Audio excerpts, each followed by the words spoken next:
Greetings, and I don't know what to call this. I guess it's a Lessons with Odin.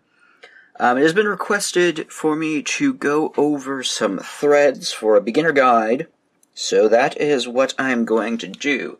I'm actually going to do a two-parter. This first video, I'm going to go over the nylon threads, and another video, I'm going to go over the fishing line-based ones, things like Fireline, monofilament, and a couple of other competitors that I have come across in my beading journey travelings. The first thing I'm going to go over is what I used to use, and I was looking basically for a replacement for Nemo. Nemo is basically kind of the standard, it's cheapest, it's the easiest to find and get. These are rated in weights anywhere between what is called O, which I believe is the finest, and then it goes like A, B, C, and D. This is a D weight. You can see the stamping on my little spindle here. Maybe. I don't know. I'm not sure if that's going to show up, but I generally use D weight. I don't mess with anything else, because this thread is very temperamental and I cannot stand working with it. However, there are needs for it. For example, whenever I'm designing a project, I don't want to waste Fireline to do it because Fireline is frickin' expensive. So I used to have a big spool of F weight, which was like 300 yards, and I paid $15 for it in Fire Mountain, but that weight doesn't exist anymore. That being said, you can still get D weight in that size, and if you use like a third-party buyer, or if you're planning to make a big order to Fire Mountain anyway, that's a good economical choice. My issue with Nemo is that it shreds.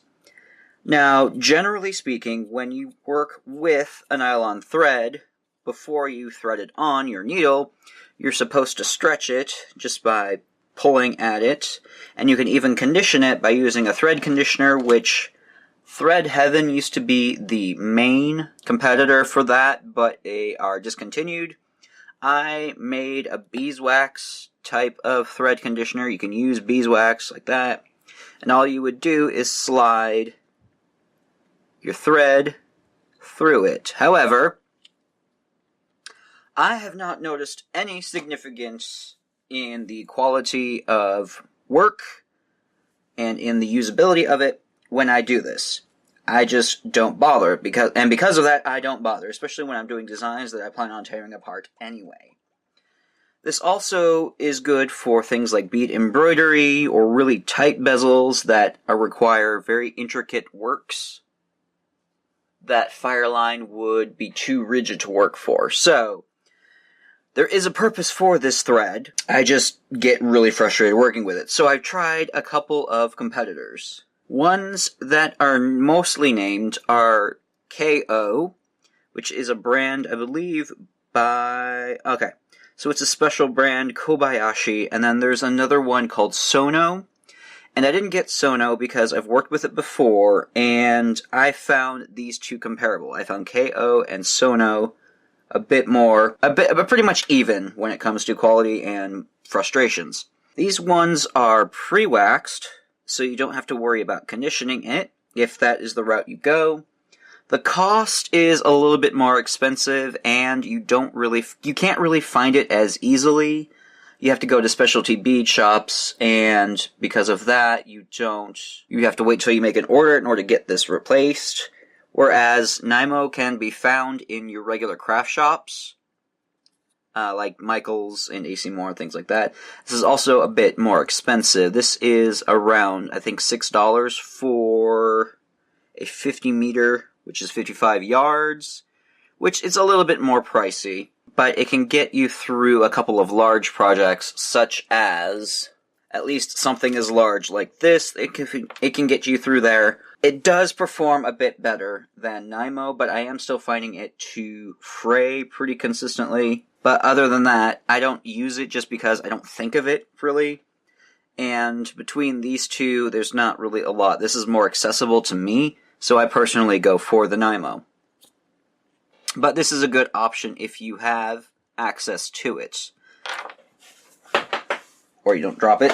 Now, you might hear me bitch a lot about my frustrations with the Nemo, the way they shred, the way they can't, when you have to make a mistake and undo threads, pretty much your thread is toast. Now, Nemo, I have had a long history of hating it, but I never thought I would find a thread that I hated even more. This is Superlon, and this one is made by Beadsmith. This is just, this one is so frustrating because this one, it kind of has this flattened consistency a lot more when you compare it to Nemo, which has more of a rounder surface. This one does come in thicker weights, and it is comparable in price to, like, the Sono. But this thing just turns into wool after a few passes. And I find myself, because of it's so thick, I'm constantly threading my needle through the thread and not wanting to go through where I want to go. So I find that I trap my beads in here and passing through the thread itself rather than the bead that I'm trying to get into. And I have to undo it, unthreading the needle, which weakens it, which turns it pretty much into frickin' wool roving before I'm even partially done with it. So I cannot stand this stuff. So that's just kind of a buyer beware for that one. I don't like it. There is probably a niche for it, but, I just, no. This one I will not be using. But, leaving on a more positive note, this is OneG by Toho. This one, I find, performs the best out of all of these. A lot better than Nemo. It's super slick, and it comes out of the needle easily. It doesn't shred as much. It does shred, like it's not impervious to shredding, but it performs really well. I just wonder if there are bigger sizes of this, because this one is pretty small for my liking. I tend to like a much thicker thread.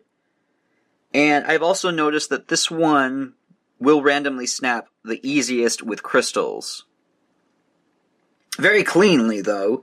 I'll be working around and then something will just pop randomly, which is kind of frustrating, but at the same time, it's a lot easier to catch and repair. So, price-wise, it is about comparable to Sono and KO, about $4 to $6 for a 50-meter or 46-meter spool, and I have had a lot better luck in it. So this one is definitely something that I'm probably going to keep on hand whenever I have a choice, and I don't have Nemo within reach, or I'm working on a project that I want to be a little bit more permanent with. That is all my personal preference when it comes to threads for bead weaving and design work. But let's open up the discussion. I'd like to see your opinions on what threads you like to use for what sorts of projects.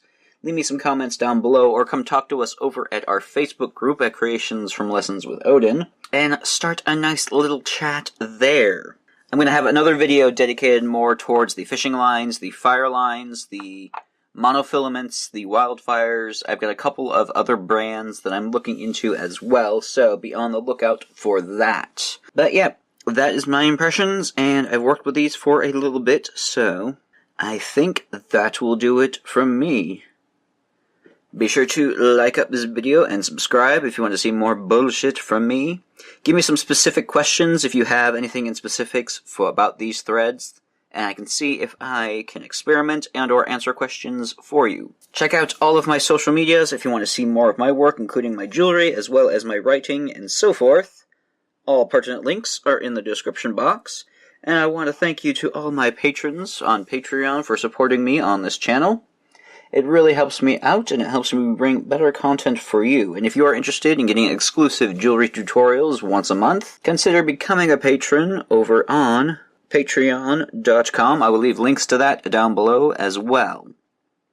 Thank y'all so much for joining me, and of course, if there's anything I need to be trying out right now, feel free to let me know down below, and I will see you next time.